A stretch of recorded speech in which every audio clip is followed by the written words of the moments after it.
Top stories tonight. President Tinubu approves reconstitution of governing councils and boards of tertiary institutions.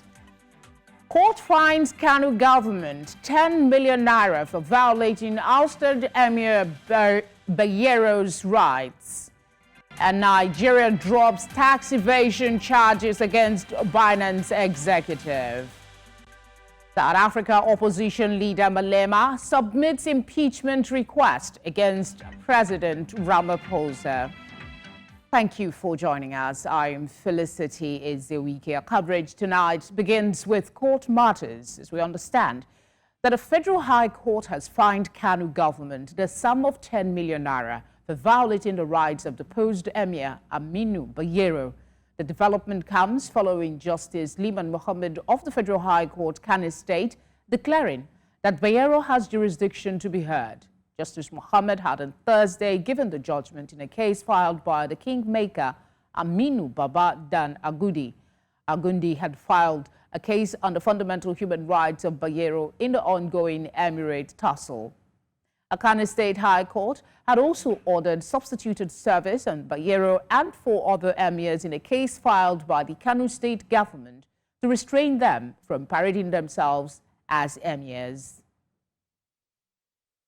To discuss this now, we're joined by Abdulateef Abubakar, editor-in-chief of Solace-based online newspaper. He joins us from Kano, Nigeria. Thank you very much for giving us your time.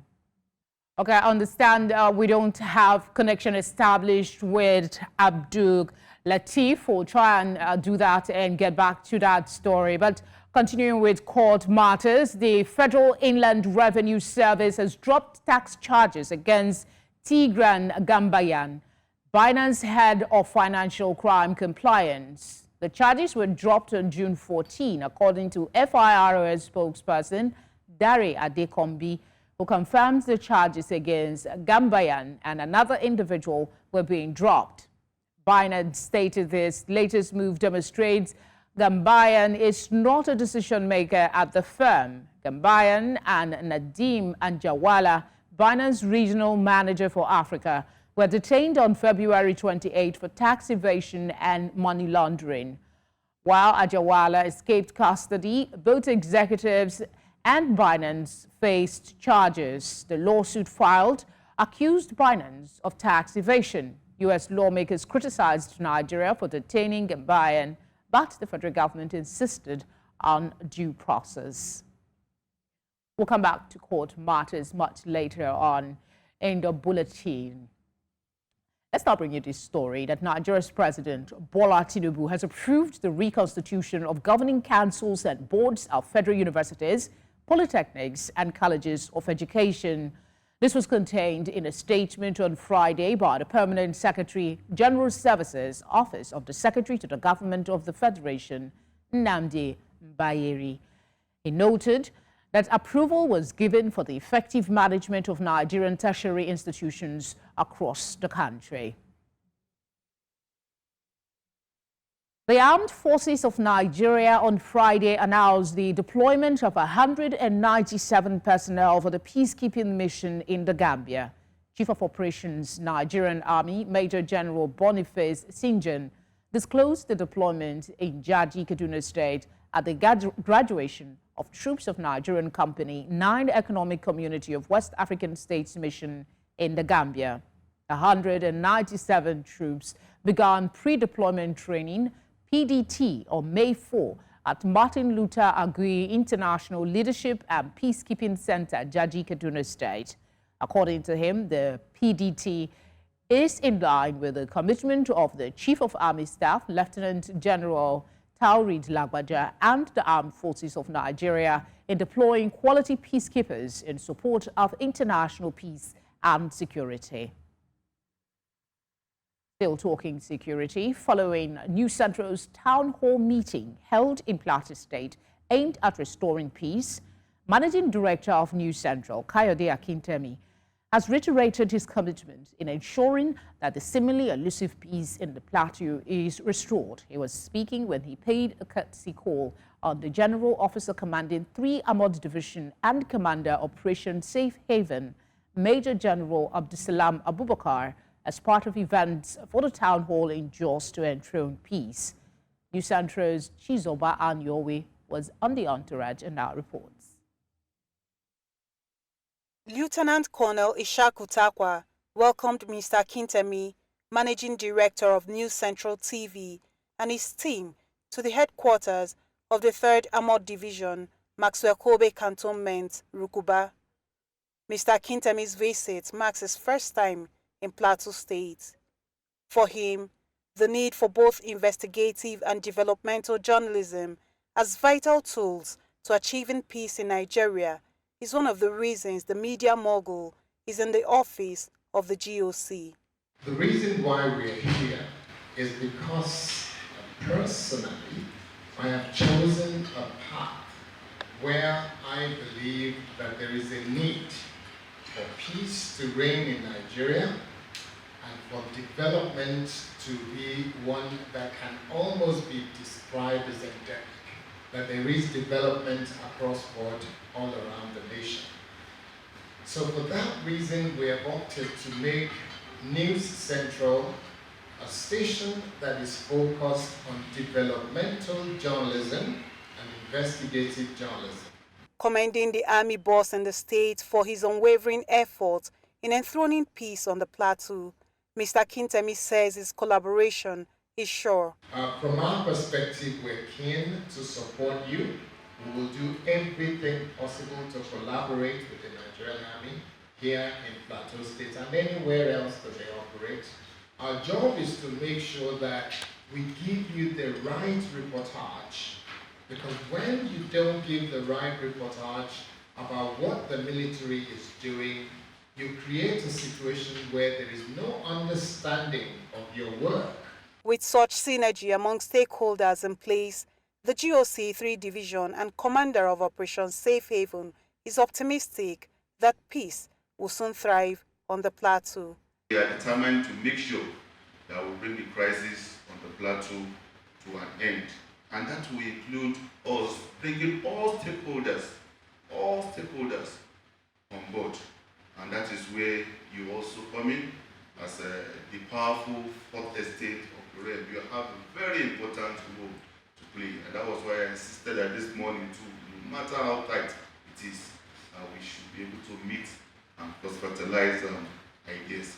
Agreeing that no development can thrive in the absence of peace, they promise to work tirelessly to ensure peace reigns in Plateau State and Nigeria.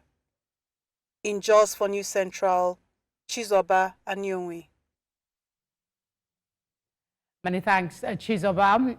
We now have Abdulateef Abubakar, editor-in-chief of Solace-based online newspaper. He joins us from Kano, Nigeria, to speak on the 10 million naira fine that's been levied against the Kano state government and the ongoing emirate crisis. Thank you for joining us.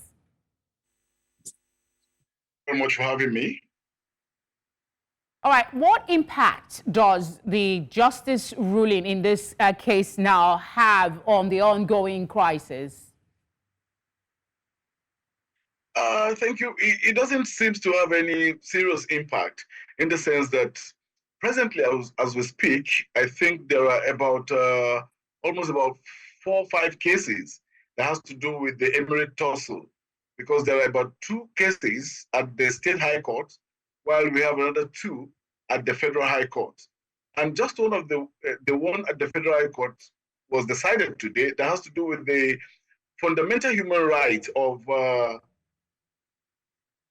the deposed Emir, Emir Bayero, because what really happened is Emir Bayero went to court on the ground that the governor order his arrest and believing that he has done nothing wrong, and I mean he isn't a criminal. So it was based on that he approached the Federal High Court on that particular stand.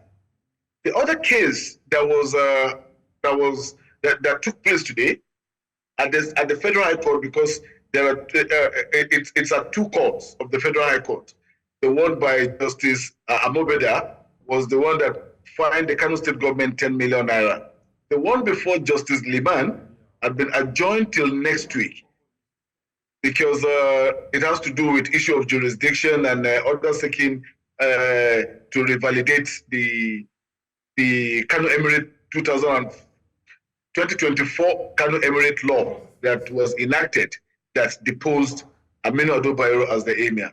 So be that as it may, the state government has not reacted to that particular fine, but the case before Justice A.M. Liman this afternoon, the state government and the other parties as respondent in the suit said that they had already appealed the jurisdiction issue that the Federal High Court took upon itself yesterday and said that it had jurisdiction to hear the case. So for this moment, the issue of the 10 million naira fine has not been of any substance to the state because the state is yet to react. Okay, can you explain the importance of the Kano State Court's order for substituted service to Bayero and the 4 others and its effect on the broader case initiated by the Kano State government? So please, can you take that again? I'm asking about the importance of the court ruling on substituting service on the Bayero Emir and 4 others, and what the implications are for the Kano State government's case. Yes, thank you very much. You see, the substituted service, the order for substituted service was granted by the State High Court on Aminu Ado Bayero and the 4 other deposed emirs. But you see, basically, it is even really Aminu Ado Bayero that is contesting his deposition, because the 4 others, at least about 1 or 2 of them, have accepted fate and they said that they're not contesting their removal. But Aminu Ado Bayero is contesting his removal because he said he has done nothing wrong and he sees no reason why he should be removed because his emirate has not been dissolved. Because, you know, initially we had 5 emirates in Kano created by the immediate past administration. We had the Kano Emirate, we had the Bichi Emirate, we had the Gaya Emirate, we had the Rano Emirate, and we had the Karai Emirate. So the 2024 Kano Emirate law dissolved all the emirates and made them to be one again as it used to be. So at the State High Court, they were not able to serve Aminu Ado Bayero and the 4 others. So in that situation, they weren't even represented at the court because they've not been served. So the court now granted that they should be served through substituted service so that they can appear in court, or probably even their legal representation can come to court and said, look, defend this issue that brought the state government dragging you to this honorable court. So that is just the issue.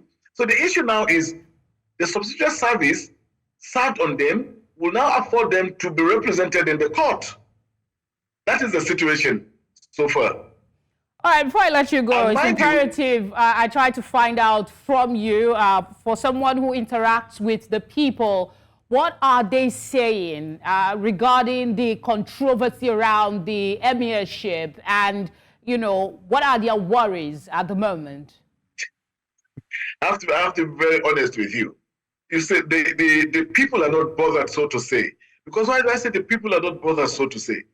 It has become sort of a political move, because the perspective at which the 2 emirs are being looked at right now as I speak with you is the fact that Muhammad Sanusi Lamido Sanusi is being looked upon as the emir appointed and supported by the NNPP-led administration, while Aminu Ado Bayero is being looked upon as the emir Turban by the immediate past administration, Abdullah Umar Ganduje. So it's like a tussle between the APC and the NNPP, because it has much now become a sort of a political game. It's so unfortunate that they've dragged the traditional institution into the realms of the politics, whereby the 2 are looking at it from the larger fight, political fight between Rabi Musa Konkoso of the NNPP, and Abdullah Umar Ganduje of the APC. That is basically just the way it is. So people aren't much bothered about that. It has to just do with people that, I mean, they're supporters, because the supporters of NNPP, sorry? Yeah, I was just concurring with what you're saying, that it seems the concerns are along political lines, and it's going to be difficult to it's going to be difficult to pinpoint what the concerns are. An average Kano resident are going about their normal business activities, not bothered about what happens to the ownership. All right, we'll have to leave it there, Abdul Latif. Thank you very much for speaking with us. You're welcome.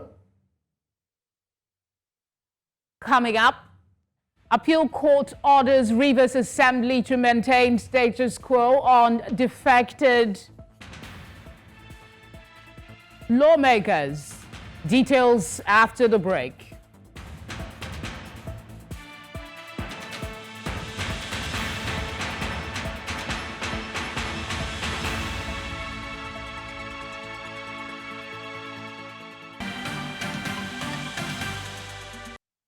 If you've just joined us, you're watching Tonight. A reminder of our top stories. President Tinubu approves reconstitution of governing councils and boards of tertiary institutions. Court fines Kano government 10 million naira for violating ousted Emir Bayero's rights. Nigeria drops tax evasion charges against Binance executive. South Africa opposition leader Malema submits impeachment request against President Ramaphosa. Nigeria's House of Representatives says it has resolved with the National Agency for Food and Drug Administration and Control to suspend the ban on the manufacturing, sale and use of sachet alcoholic beverages across the country. Deputy spokesman of the House made this known to journalists in Abuja, saying that the ban was ill-timed considering the current economic realities. He says that while the House has adopted the submission of the investigative report and agreed with the regulatory agency to lift the ban, while it awaits the announcement by NAFDAC. We believe strongly from the presentations that Nigerians have made before us, the leadership of NAFDAC, now we are rolling on the same page. So we're not going to go back and forth on that. They have agreed. They are not talking about health implication. The health implication was not the reason why that ban was placed. They're talking about children consuming sachet drinks. And if you look at it, what about Benelin codeine, another cough syrup being consumed by the children of the rich? They are still sold in pharmacies and stores. They are still there. Nobody has placed a ban on them. We are here as representatives of the people to protect the interests of the masses. And I think, as a matter of fact, it was one policy of government that was targeted. Let's head back to the courts, where we understand that an appeal court sitting in Port Harcourt has directed all parties involved in the appeal filed by members of the Rivers State House of Assembly loyal to FCT Minister Nyesom Wike to maintain status quo pending the hearing of the substantive suit. The 27 pro-Wike lawmakers, led by Martin Samawule, had defected from the People's Democratic Party, PDP, to the All Progressive Congress, APC. They had gone to the court to stop moves to declare their seats vacant. The three-man panel of the appeal court, which sat virtually on Friday, adjourned the hearing of the substantive matter to June 20, 2024. Now, chairman of Ikwere and Emohua local government areas of Rivers State, located in Nigeria's South region, have accused the governor of Rivers State, Siminalayi Fubara, of high-handedness in managing the affairs of the state and stifling development, especially at the local government areas. The chairman, Samuel Nwanosike, and Lloyd Chidi said that the state government has withheld funds meant for the councils for over 3 months, making it impossible to pay workers their salaries or execute projects that will impact the lives of citizens in their communities. They also criticized the state government for stalling operations in the local government secretariats, saying his action should be condemned. The governor of Rivers State has brazenly stolen our money. That is what we are saying. For 4 months, none of us can function. Insecurity is on the rise, is on the increase, because we know we can no longer hold security meetings with our heads of security. Nothing is happening. He goes directly to pay workers, stealing from us with impunity. So today in our state, local government council funds have been withheld for over 3 months. The governor of Rivers State, Timilalayi Fubara, who has told the entire world that is a peaceful man, that is a loving man, doesn't care the level of insecurity that are broken out in our local government areas, the debts that have laid our streets because our workers have not been paid, political appointees are not being paid, everybody is stopped. People are dying of their illnesses because they can't pay their bills anymore. And the governor is comfortable telling people he's running 1 year in office when the third tier government has been stifled of funds. The governor has dipped his hand inside the coffers of the local government funds. In a town hall meeting held in Borno State, a diverse group of stakeholders has come together to reflect on the outcomes of learnings of previous general elections and advocates of sustainable peace and strengthened democracy. They highlighted the need for early preparation and increased sensitization and awareness creation on voter education and the Electoral Act 2022. News Centre's Umaru Kirawa completes the report.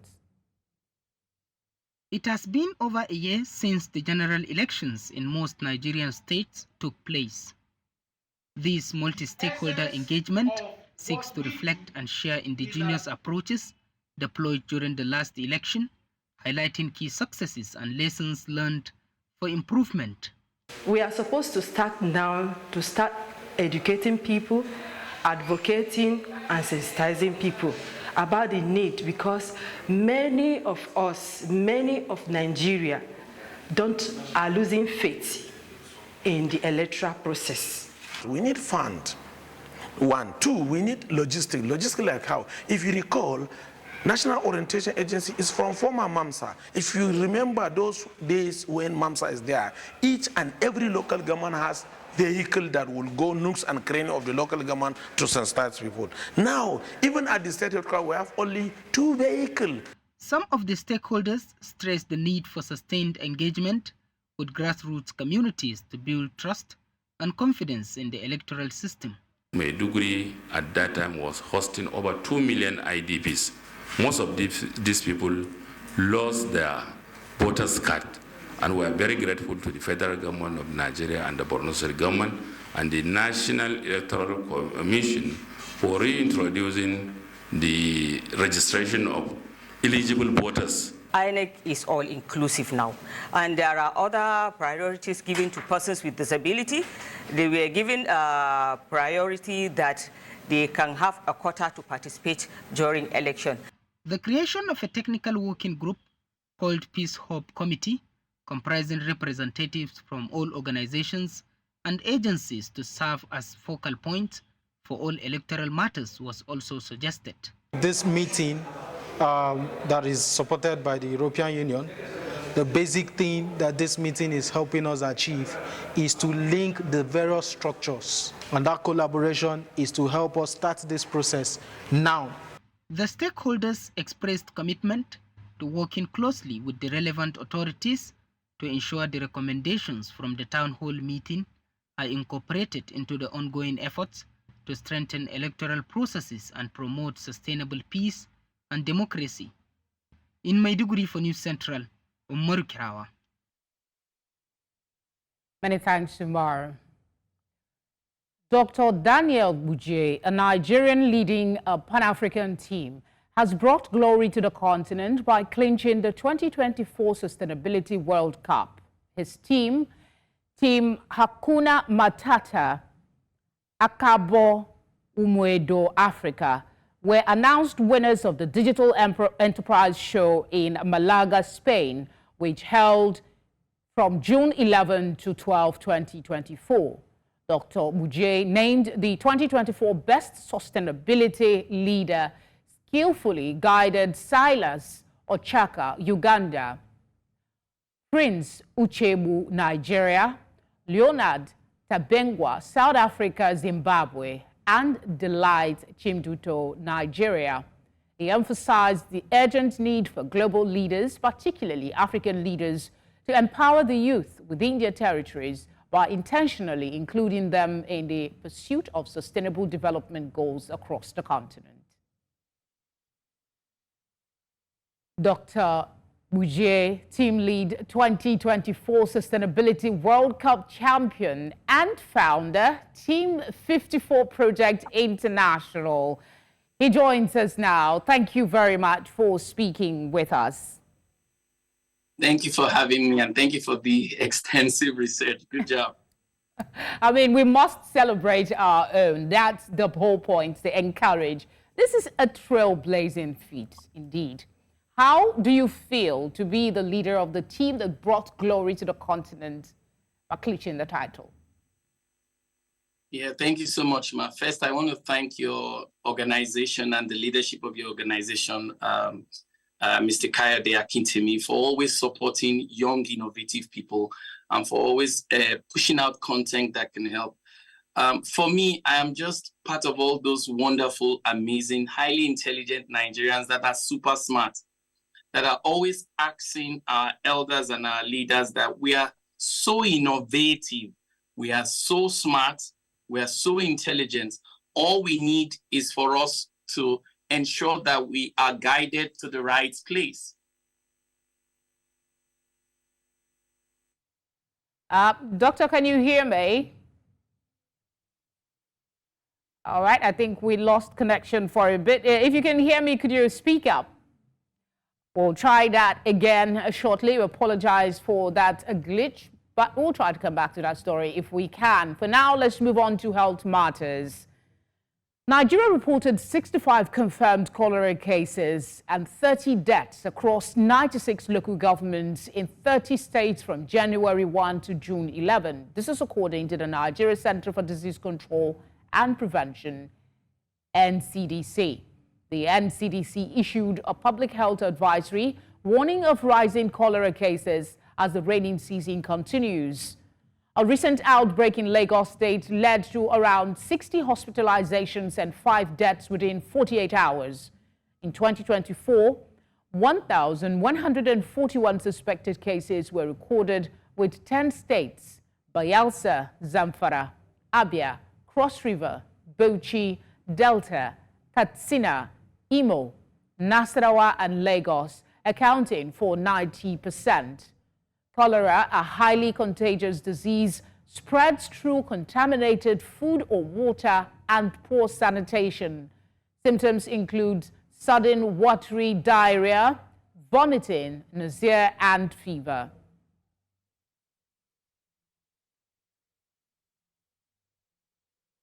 All right, I understand we have Dr. Muje back. Doctor, we lost you for a bit. We're trying to, get a sense of how you feel. But let's talk about what factors made it possible for you to accomplish this.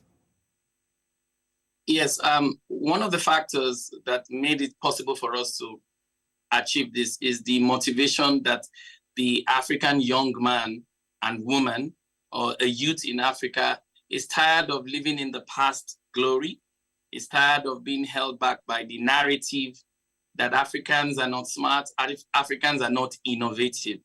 And if you've been following for the last 10 years, you've been seeing that young people in Africa, especially Nigeria, have been in the leading field in many sectors. Music, Burna Boy, Davido. Look at the average age. They're all within that gap of people who have experienced what it is back home, but are now having a global perspective to change the narrative. So when the opportunity to have the Sustainability World Cup came, I was a bit held back. I was worried because it required registering 5 people. It's over $450. It was thousands of dollars, and a lady that I had worked with in my organization, Team 54 Project, reached out to me and said, Daniel, you guys are doing very well, especially you. There's an opportunity to compete in a competition that will change the lives of 5 Africans. Leading minds in corporate sustainability, especially with the support of the European Union, want to see how artificial intelligence, digitalization, technology can be used to explain concepts like corporate sustainability. I was like, wait a minute, I know what sustainability is. Sustainability is just a principle, a process on how humans and natural resources or natural elements can coexist in a harmonious way so that whatever social or environmental or economic system we create can benefit our current generation and the generation on board. And you are saying you have it in form of a competition. I was not a very tech person. And she said, yes, but I know you're a smart man. Just assemble a team and we'll make it work. So when you say what made it successful, we had a diverse group of team. We had South Africans working with us. They were part of my organization. We have Uganda, somebody from Uganda, a very beautiful young man, very intelligent and very articulate. Ochaka, he's listening and watching from Uganda. And then I had some of my friends here in Nigeria, and we sat down together and then we were competing with them. And when they told us that we had qualified to the finals, because there are 10 teams in the finals, I was a bit shocked, but I had read all the materials given to us by our experts and the European Union advisors and things like that. And for 9 weeks, we've been competing. Assignments are given to us. The AI or the platform generates questions for us. We are to ensure that a startup organization given to us is groomed sustainably. We generate money, generate funds that are electronically generated. Judges score us, you know, and then yesterday, I guess I would say congratulations once again. Indeed, it was a task and you all made us proud. Congratulations. Thank you so much for having us. Thank you. Thank you so much, Africa. Thank you, Nigeria. Thank you, everybody. It is our absolute pleasure.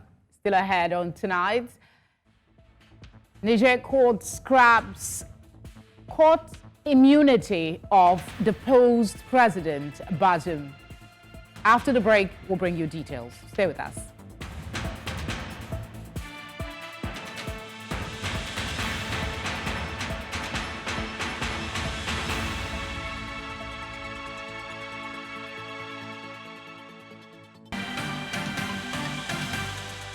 Glad to know you're still with us.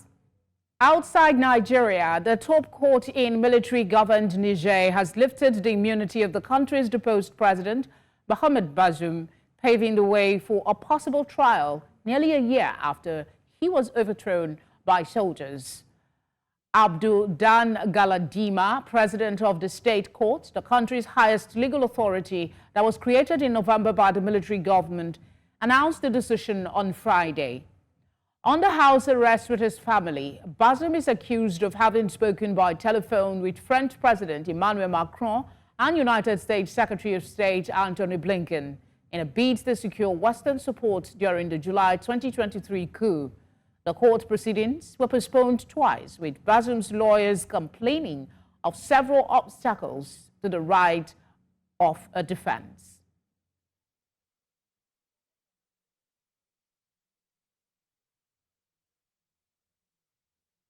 With the Eid al-Adha set to start on June 16, consumers in Algeria and Libya are complaining about the high prices of sacrificial sheep. For their part, livestock farmers attribute the hike in prices to the rising cost of fodder and a shortage of supply in the face of strong demand, creating a direct impact on consumers' purchasing power. الزوالي مسكين ما يقدرش يشري تا الاخر ما يشبعش 5 من الناس يقول لك 10 منين راه غالي الماكلات رحبة التبن قال لك 100,000 والبوطنقرط ب 100 والشعير ب 600 700 احنا واش نديروا ما لقيناش الحل احنا نوليو صافي هكذا نوليو الثروه دي راح تروح علاش تروح من المشكل هذا احنا لا غالب درك واش نديروا ما عندناش حل واحد اخر اللي يجيب 10 ملايين ما يقدر وحنا المواله ما قدرنا لهم. تفعل نظرا لارتفاع اسعار الاعلاف والدوله ما دعمتش المواطن وما دعمتش المربي. President of the Economic Freedom Fighters, Julius Malema, has submitted to the Speaker of the 7th Parliament an urgent draft resolution for impeachment against President Cyril Ramaphosa for Palapala. The scandal that ignited an uproar in 2022 involved former spy boss Arthur Fraser laying a charge of money laundering at the Rosebank police station against Ramaphosa. Malema launched a scathing attack on Ramaphosa, saying the president has an inferior complex and cannot work without supervision. Both Ramaphosa and Malema have been nominated by their parties as presidential candidates. Let's talk some business now with the help of our business desk.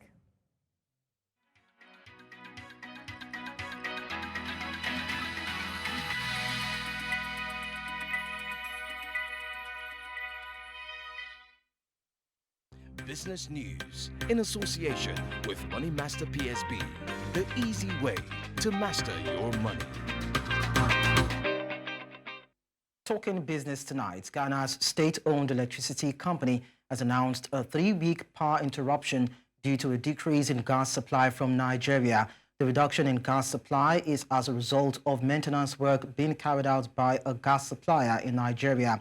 The Electricity Company of Ghana released a statement recently informing the public about the situation. The gas shortage has led to a decrease in power generation capacity across Ghana, necessitating load shedding to manage electricity distribution efficiently. ECG, in collaboration with other stakeholders in the power sector, is making efforts to optimize available resources and minimize the impact on consumers. The West African Gas Pipeline Company Limited, WAPCO, also announced a reduction in gas volumes available for transportation due to maintenance activities by a Nigerian gas producer.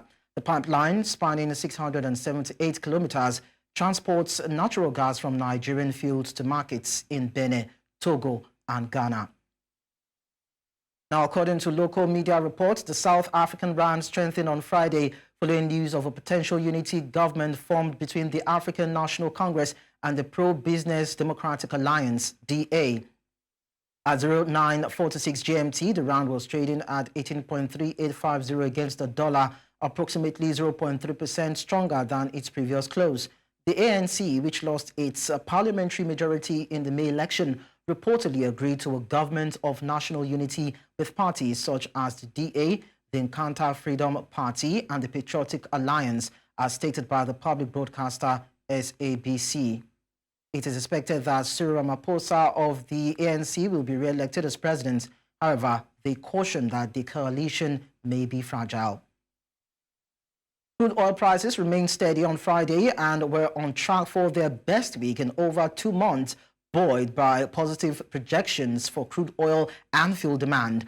Brent crude futures dipped by 19 cents to 0.23% to $82.56 a barrel, while West Texas Intermediate U.S. crude futures dropped by 32 cents or 0.41% to $78.30. Throughout the week, both Brent and WTI had gained nearly 4%. Support for prices came from the Organization of Petroleum Exporting Countries, which maintained its forecast for strong global oil demand growth in 2024. Additionally, Goldman Sachs projected solid U.S. fuel demand for the summer. However, the price rally cooled slightly after the U.S. Federal Reserve decided to keep interest rates unchanged. And that's all on business news. To stay with us, we still have more to come your way. I am Lekon Onobanjo.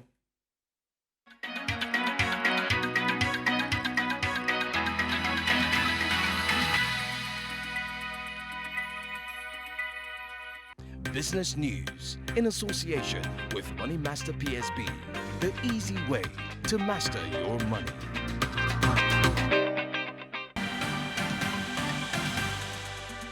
Up next is Sports Update.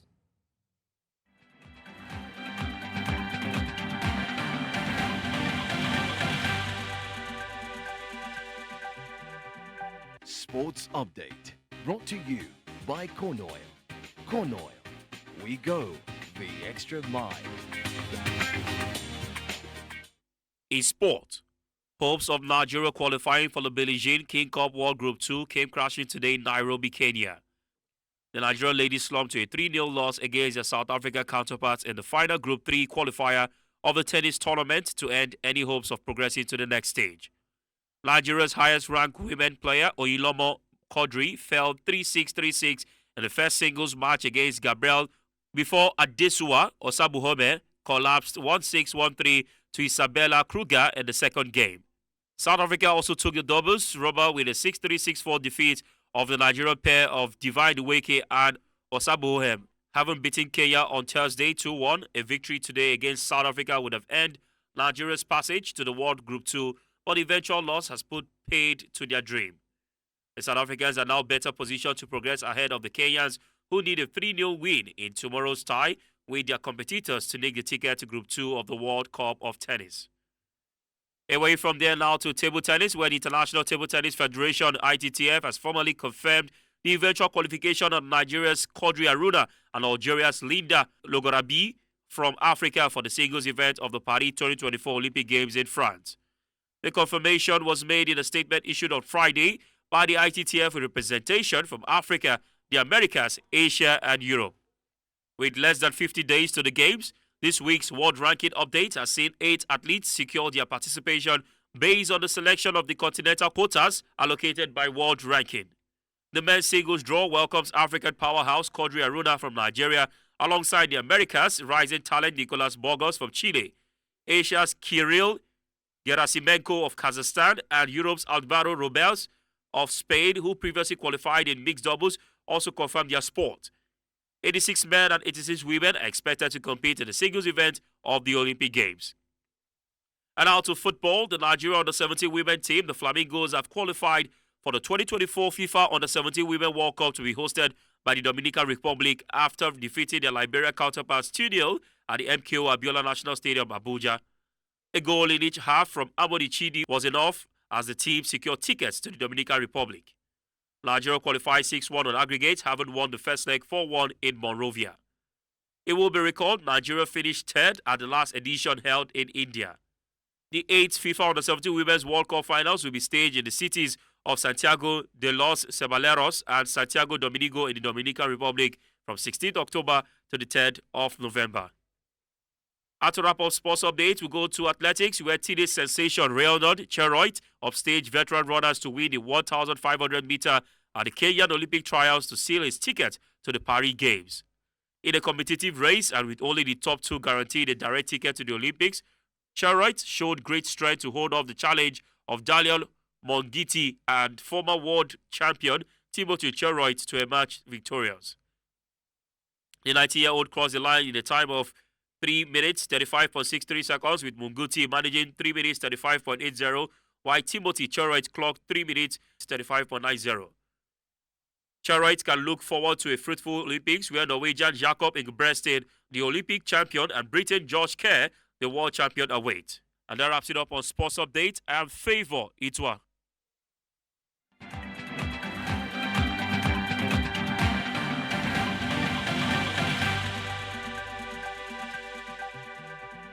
Sports Update, brought to you by Corn Oil. Corn Oil, we go the extra mile.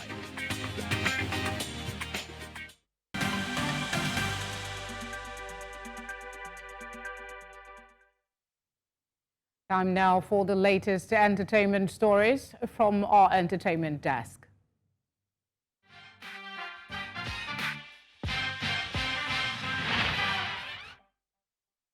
Entertainment news in association with Glow Unlimited.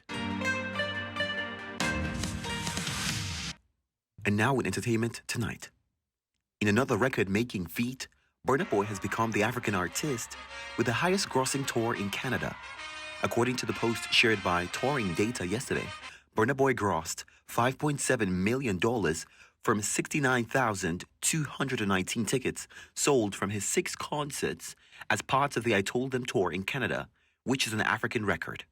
Burna Boy has previously set a record as the first African artist to headline the Scotiabank Arena in Canada when he sold out the 19,000 capacity arena on the 24th and 25th of February 2024. Burna Boy's history-making feat is a testament to his status as the leading African artist globally as the superstar continues to record many African firsts. It might also interest you to know that Burna Boy yesterday embarked on a charity drive giving out food to people of Azobie community in River State earlier. According to eyewitness reports, he had visited the University of Port Harcourt Teaching Hospital and paid the bills of everyone in the hospital. Now, the 87-year-old Pope Francis has met with more than 100 comedians from across the world, including Jimmy Fallon, Chris Rock, Sylvia Orlando, and Whoopi Goldberg at the Vatican in Rome. The Pope said comedians have the power to spread serenity and smiles in a world where people are immersed in many social and personal emergencies. The entertainers were hosted in the Vatican hours before the pontiff was expected in Pulga for the G7 summit. During the audience with 107 comedians from 15 countries, the Pope praised their ability to make people smile. He said, "You can also laugh at God, of course, and that's not blasphemy. It can be done without offending the religious feelings of believers." Speaking on current world events, the Pope told comedians that while communication today often generates conflict, the entertainers are able to bring together diverse realities. After the audience, the Pope met briefly with each comedian, exchanging a few words with each, though some interactions were somewhat one way.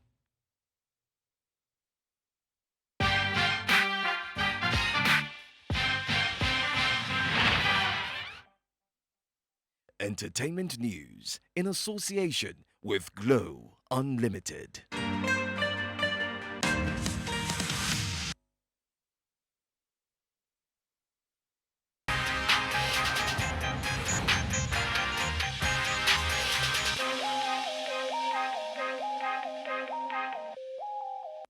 And now, in trends.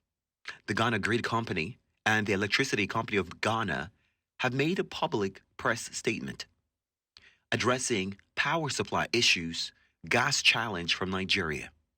The press statement wished to inform the public that due to a reduction in gas supply from Nigeria since yesterday, Wednesday the 12th of June 2024, some areas across the country have experienced interruption in power supply.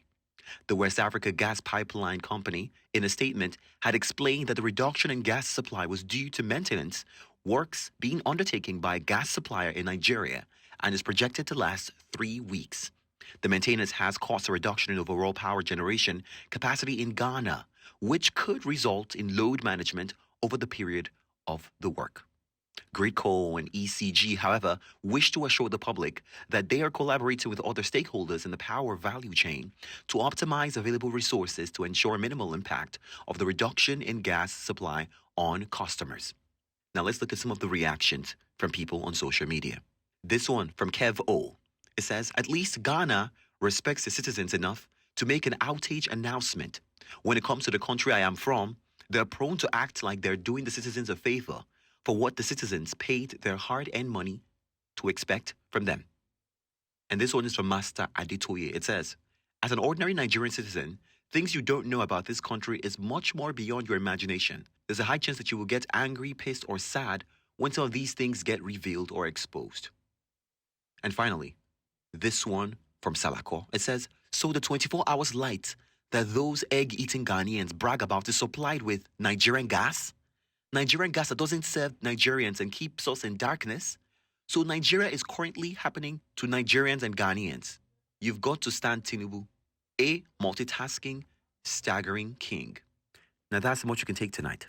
I'm Sam Dandy, back with the rest of the news.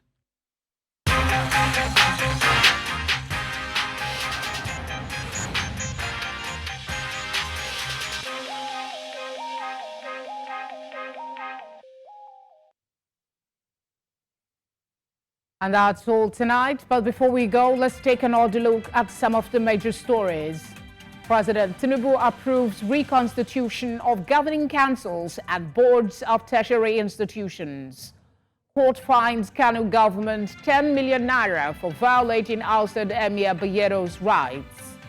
Nigeria drops charges, tax evasion charges against Binance executive. We also brought you news that South Africa opposition leader Malema has submitted impeachment request against President Ramaphosa. Do send your eyewitness reports to the numbers showing now on your screen. You can follow us on social media at News Central TV. You can watch live on DSTV channel 422, Star Times channel 274, Avo TV, and on YouTube. Thank you for watching. Have a good night.